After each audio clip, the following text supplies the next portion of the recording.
अकाली पीडित शेतकऱ्यांचे अन्नत्याग आंदोलन स्थगित, विखे पाटलांनी दिली सकारात्मक निर्णयाची ग्वाही। अकाली पीडित शेतकऱ्यांना त्यांच्या हक्काच्या जमिनी परत मिळाव्या हीच माझी भूमिका कायम आहे। या सर्व लढाईत मी तुमच्याबरोबर असून शेतकऱ्यांचे हित डावलून कोणताही निर्णय होणार नाही।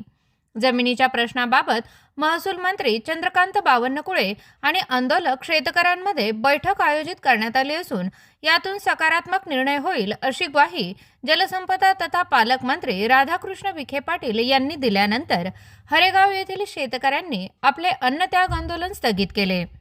अकाली पीडित शेतकऱ्यांना त्यांच्या जमिनी परत मिळाव्या म्हणून शेतकरी नेते अजित काळे यांच्यासह शेतकऱ्यांनी हरेगाव येथे 2 दिवसांपासून अन्नत्याग आंदोलन सुरू केले होते। मंत्री राधाकृष्ण विखे पाटील यांनी हरेगाव येथे जाऊन आंदोलक शेतकऱ्यांची भेट घेतली। भाजपाचे जिल्हा अध्यक्ष नितीन दिनकर, गिरीधर असने, शरद नवले यांच्यासह अन्य पदाधिकारी या प्रसंगी उपस्थित होते। शेतकऱ्यांच्या भावना समजून घेत मंत्री विखे पाटील यांनी आंदोलन स्थळावरूनच महसूल मंत्री चंद्रशेखर बावनकुळे यांच्याशी संपर्क साधून आंदोलनाबाबत त्यांना माहिती दिली। या प्रश्नाबाबत पुढील आठवड्यातच बैठक होऊन पुढील सर्व प्रक्रिया पुढे घेऊन जाण्यासंदर्भात जलद गतीने कार्यवाही करण्याचे आश्वासन महसूल मंत्र्यांनी दिले।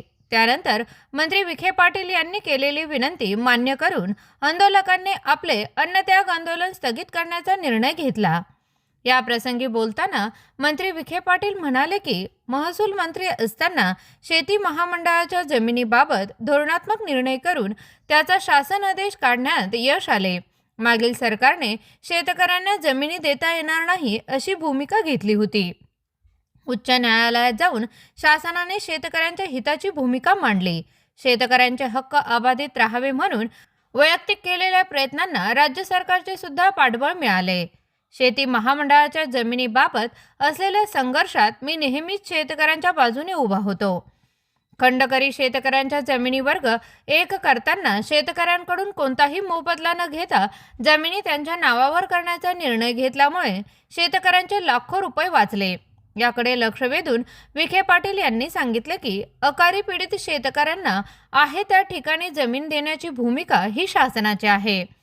या संदर्भात मंत्रिमंडळात पुढील प्रस्तावाला मंजुरी घेऊन राज्यपालांकडून त्याला मान्यता घ्यावी लागेल। ही सर्व प्रक्रिया पुढील 15 दिवसात पूर्ण होईपर्यंत शेतकऱ्यांनी उपोषण स्थगित करण्याची विनंती त्यांनी केली। अकाली पीडित जमिनीच्या संदर्भात मी सदैव शेतकऱ्यांच्या सोबत असून शेतकऱ्यांचा हक्क डावलून कोणताही निर्णय होणार नाही। उद्योजकांना जमिनी देण्याचा निर्णय महसूल विभागाने घेतला असला तरी शेतकऱ्यांच्या जमिनीचे वाटप करून शिल्लक जमीन डिफेन्स क्लस्टरसाठी देण्याची भूमिका आहे। समज गैरसमज करण्यापेक्षा यापूर्वी सुद्धा खंडकरी शेतकऱ्यांना जमीन दिल्यानंतर गावठाणाच्या विकासासाठी 900 एकर जमीन उपलब्ध करून दिली असल्याचे मंत्री विखे पाटील यांनी सांगितले। स्पीड न्यूज मराठीसाठी शोएब शहा। अकाली पीडित शेतकऱ्यांचं आंदोलन आपल्या न्याय हक्कासाठी सुरू आहे। मी महसूल मंत्री झाल्यानंतर आपण तो एक निर्णय धोरणात्मक केला। यापूर्वी त्या जमिनी परत करता येणार नाही असा एक मागच्या सरकारची भूमिका होती। आता पण तो मग मंत्रिमंडळापुढे जाऊन तो ठराव करून जमिनी परत करण्यासाठी अध्यादेश काढण्याची प्रक्रिया सुरू केली। दुर्दैवानं मागच्या राज्यपालांनी त्याच्यावर संमती दिली नाही, तर तो अध्यादेश लॅप झाला। आता पुन्हा आम्ही ती प्रक्रिया सुरू केलेली आहे। यामध्ये आता काही उद्योजकांना जमीन देण्यासंदर्भात निर्णय राज्य सरकार करते आहे। निबे उद्योग जे आता संरक्षण उत्पादनामध्ये पुढाकार घेत आहेत आणि भारत सरकारची संरक्षण उत्पादन जी संशोधन संस्था आहे DRDO, त्यांच्याकडे त्यांना काही जमीन दिलेली आहे।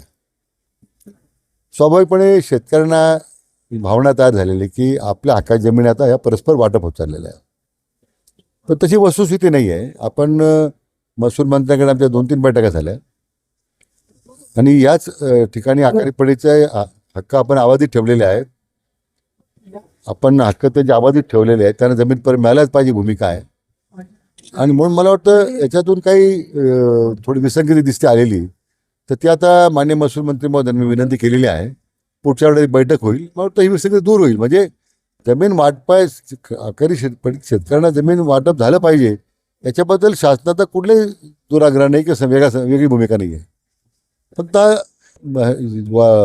प्रक्रिया जी सुरू झालेली आहे शेतकऱ्यांना जमीन वाटपाना अगोदर खाजगी उद्योगांना देण्याची, त्यामुळे शेतकऱ्यांच्यामध्ये रोष आहे आणि तो बरोबर आहे. मी काय तो समजू शकतो त्यांचा राग, पण आम्ही तो निश्चितपणे हा प्रश्न मार्गी लावू.